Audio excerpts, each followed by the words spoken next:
Okay, imagine this. A civilization just unbelievably advanced, wealthy beyond measure, military power. Well, they thought they were completely unbeatable. The capital city. An architectural miracle. Perfect circles, rings of land and water, shimmering with gold, and this other strange metal, fiery red. Right. But then one morning, it's just another day, and by sunset, gone. The entire island, continent, Atlantis, just erased, swallowed by the sea. Violent earthquakes and floods.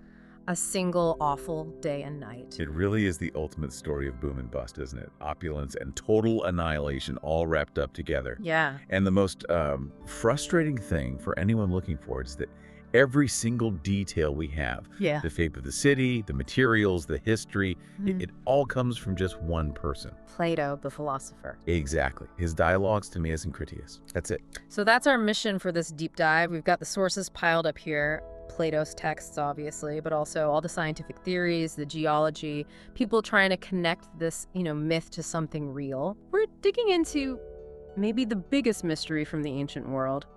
Was Atlantis real? A fuzzy memory of some disaster? Or just, well, an amazing story Plato made up? We're going to follow the clues, the gold, the pride, the hubris. We'll look hard at what Plato was likely trying to do, and crucially, see if there's a real geological echo behind the legend. Okay, let's unpack this. First up, we really need to get our heads around the sheer scale of what Plato described. This wasn't just like a strong kingdom, it was divine. The island itself was a gift to Poseidon, the sea god. Right, Poseidon falls for a mortal woman, Plato. And he basically terraforms the place for her, creates this sanctuary by carving the land to these perfect features. Yes, the famous concentric rings. 3 of water, 2 of land, all perfectly circular around this central hill where Plato lived. It's an amazing setup. And the engineering that followed, it described as incredibly sophisticated. They built bridges over the water rings. And tunnels under the land rings. Yeah. Big ones. Plato says large enough for a trireme, a warship, to sail right through them. That's incredible. And then there was this huge canal, wasn't there? Connecting the outer ring straight out to the sea. Yeah, about 9 kilometers long, 50 stadia in the text, a massive feat of engineering connecting their protected harbor city to the open ocean. It sounds stunning, but also practical. They weren't just building pretty shapes. No, not at all. The description points to a very functional, very wealthy society.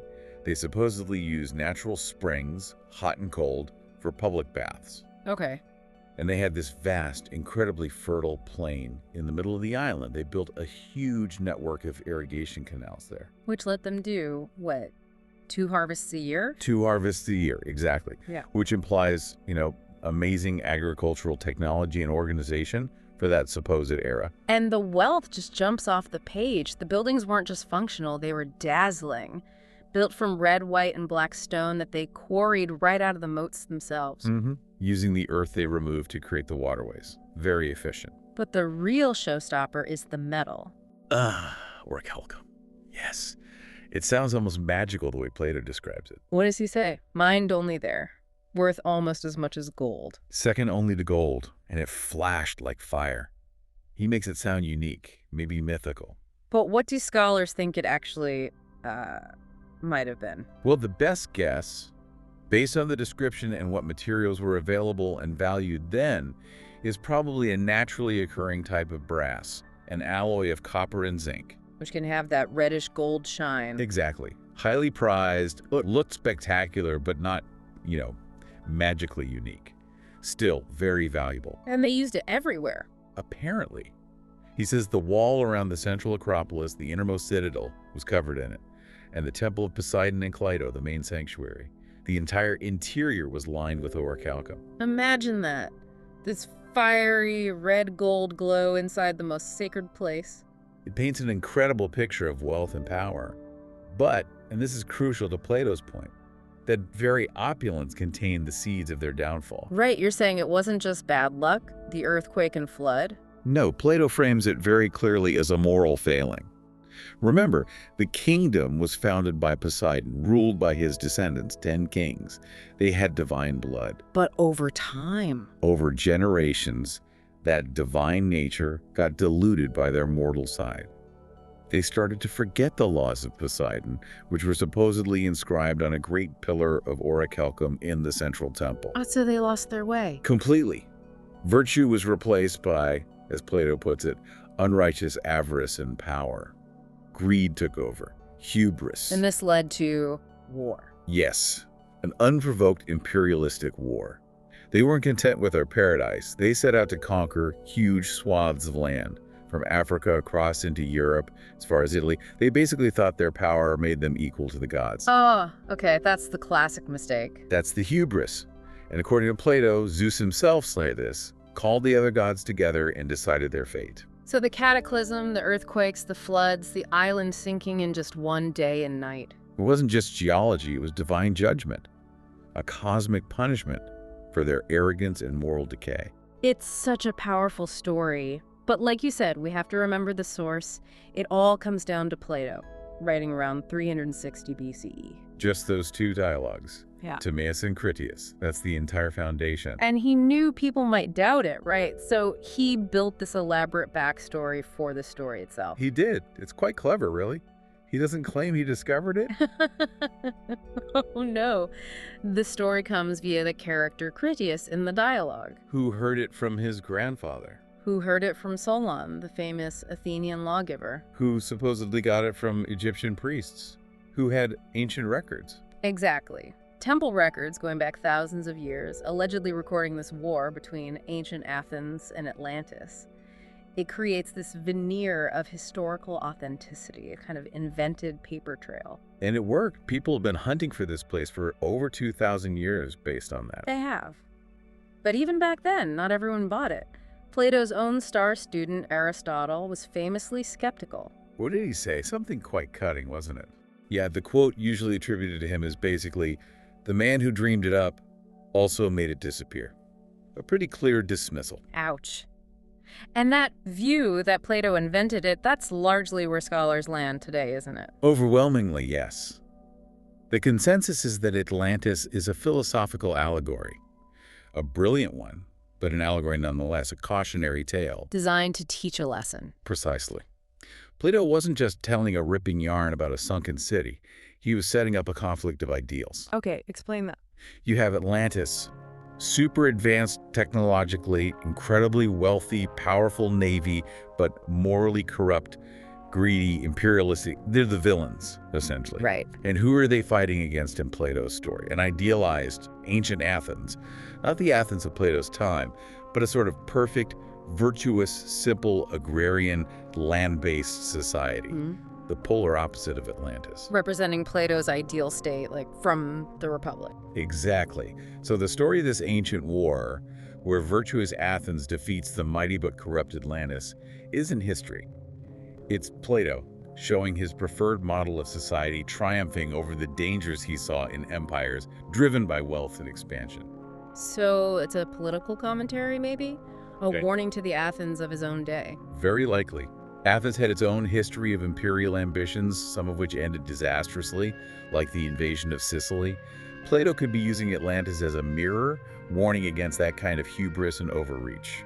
It's a timeless parable about greed corrupting the soul, writ large on a geopolitical scale. And the smoking gun, the thing that really seals it as allegory, not history, is the date he gives. Ah, yes, the timeline. He says the war and the sinking of Atlantis happened 9,000 years before Solon's time. Which puts it around 9600 BCE. Roughly, yes. Mid-10th millennium BCE. And that's just impossible, right, for the kind of civilization he describes. Utterly impossible.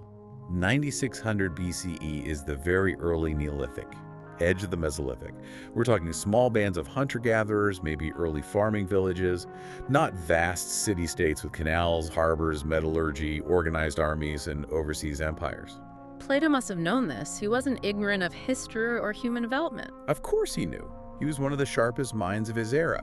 Setting the story in such a ridiculously remote past was deliberate. Why, though? Why pick a date that screams, this isn't real? Because it lifts the story out of the realm of verifiable history and into the realm of myth and philosophy. It's what some scholars call a noble lie, a fiction used to illustrate a deeper truth. By setting it so far back, he detaches it from contemporary squabbles. So it's not about Athens versus Persia or Athens versus Sparta. It's about virtue versus vice, the ideal state versus the corrupted empire, universal themes. The impossible date gives him the philosophical space to make his points without getting bogged down in literal arguments about recent history. Okay, that makes sense. But here's where it gets really interesting for me. Even if Plato invented the story of Atlantis to make a philosophical point, could he have based the setting, the cataclysm itself, on something real? A distorted memory? That is the big question. If it's allegory, what inspired the specific details, especially that incredibly vivid destruction? Was there a real geological trauma echoing in the background? Right, so if we're looking for a real-world event that might fit the bill, where do we look? Well, the most compelling candidate by far takes us away from the Atlantic, into Plato's backyard, the Aegean Sea, and back in time, but not 9,000 years back.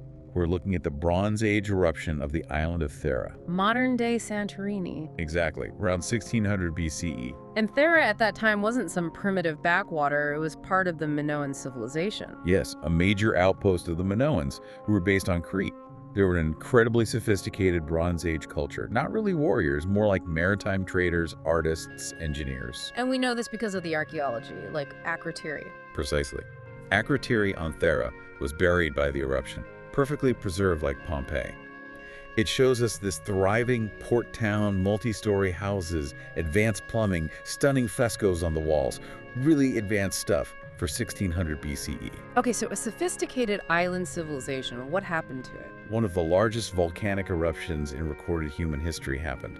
It's classified as a VEI 7, Volcanic Explosivity Index 7. How big is that? It's colossal. The scale is logarithmic, so each step up is 10 times more powerful.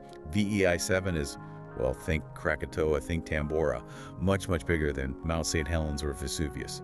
A truly civilization-altering event. Wow. Did anyone survive? You mentioned Akrotiri was preserved. It seems likely there was a mass evacuation before the final catastrophic phases. There were probably warning signs, earthquakes, smaller eruptions. Crucially, unlike Pompeii, virtually no human remains have been found buried in Akrotiri. They seem to have gotten out. But the island itself? Obliterated. Yeah. The eruption sequence was devastating. First, a massive Plinian column ash, blasted maybe 35 kilometers high. Then pyroclastic flows, superheated clouds of gas and debris racing down the slopes. Okay. But the real kicker, the part that resonates so strongly with the Atlantis myth, was the caldera collapse. Meaning the middle of the island just fell in? Essentially, yes. The eruption emptied the huge magma chamber beneath the island, and the entire central part collapsed inwards into the void. The sea rushed in. And that would cause tsunamis. Mega tsunamis. The sudden displacement of that enormous volume of rock and water would have generated waves of almost unimaginable size. Estimates vary, but some suggest waves hitting nearby Crete, 110 kilometers south, could have been up to 150 meters high. 150 meters, that's insane, like a 50-story building made of water. Yeah. It would have annihilated Minoan coastal towns, fleets, ports, everything. It likely crippled the Minoan civilization on Crete, even beyond the direct destruction on Thera itself. A catastrophic blow delivered incredibly quickly. And the sea afterwards. Plato mentions something about mud. Right. He says Atlantis sank, leaving behind an impassable shoal of mud. After the Thera eruption, the Aegean Sea, for months, maybe longer, would have been choked with floating pumice stone, volcanic ash, debris. It would have literally been difficult, maybe impossible, to sail through in places. Okay, the parallels are pretty striking. They really are. You have, 1, an advanced island civilization. 2, Ring Santorini today is a broken ring of islands around a deep central bay, the flooded caldera. 3, total destruction by fire and water, happening very quickly. 4, an impassable sea left behind.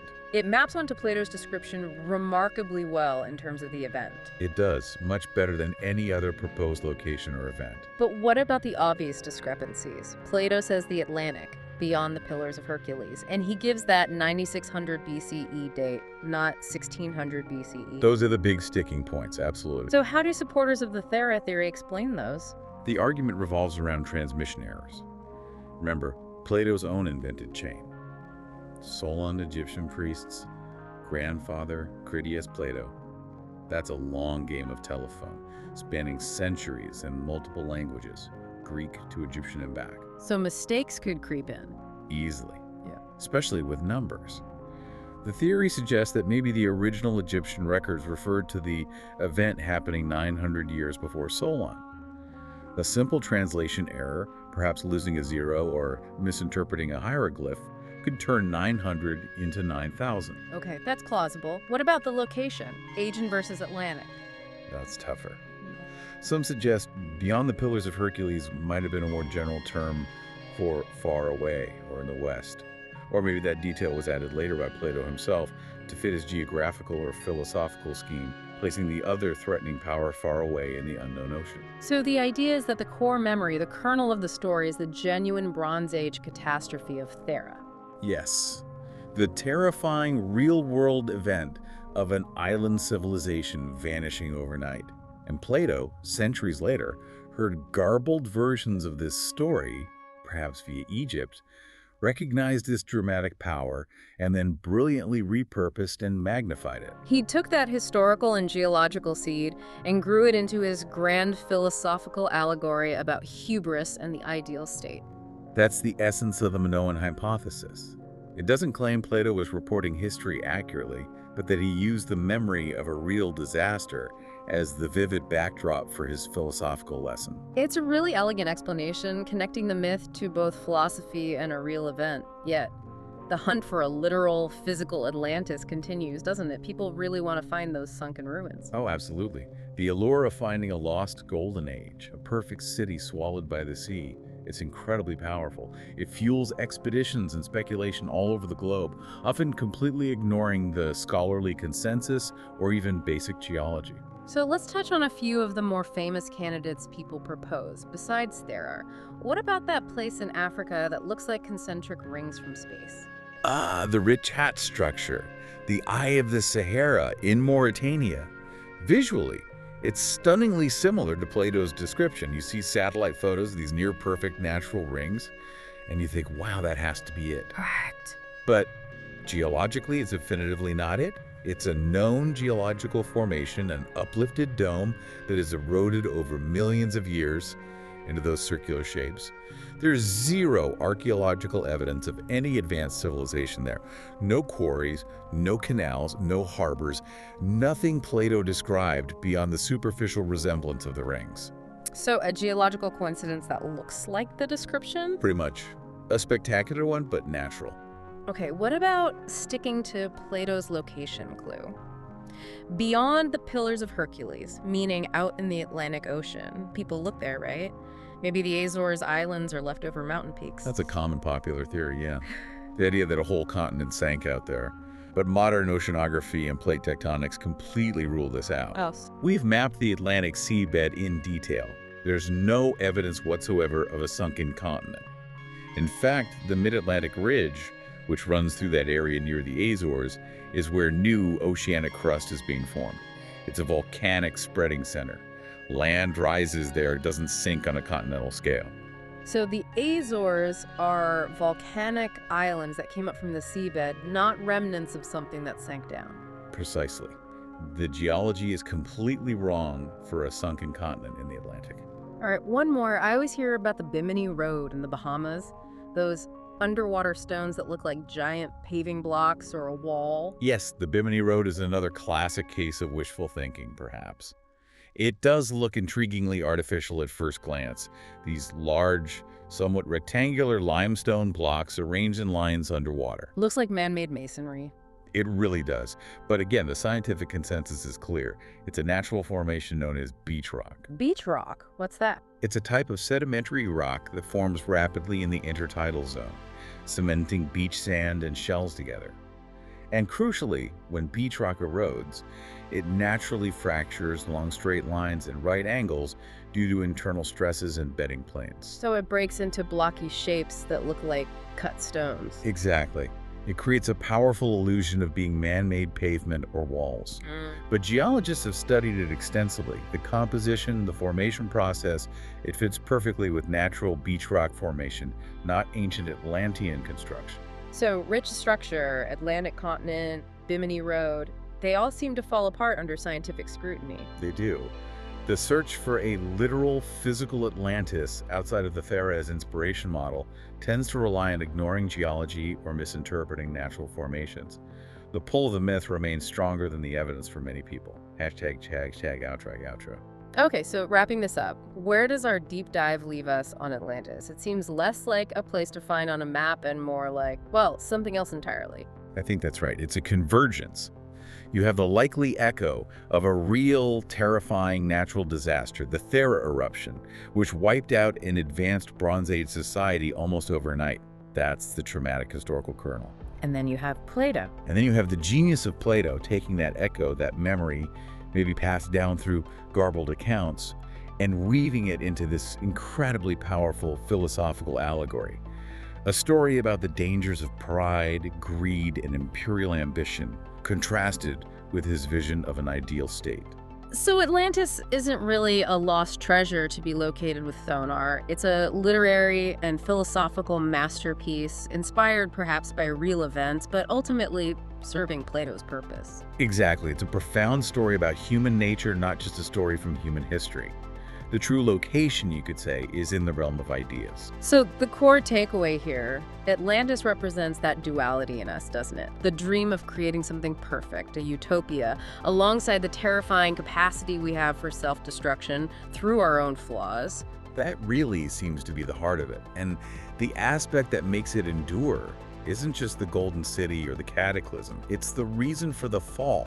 That it wasn't an outside enemy? No. Yeah. It was internal. Their own moral decay, their unrighteous avarice and power, their hubris. They brought it on themselves. They had everything, and they lost it through their own character flaws. That's a much more sobering message than just beware earthquakes. It is. And maybe that's why it continues to fascinate us almost 2,400 years later. So here's the final thought we want to leave you with.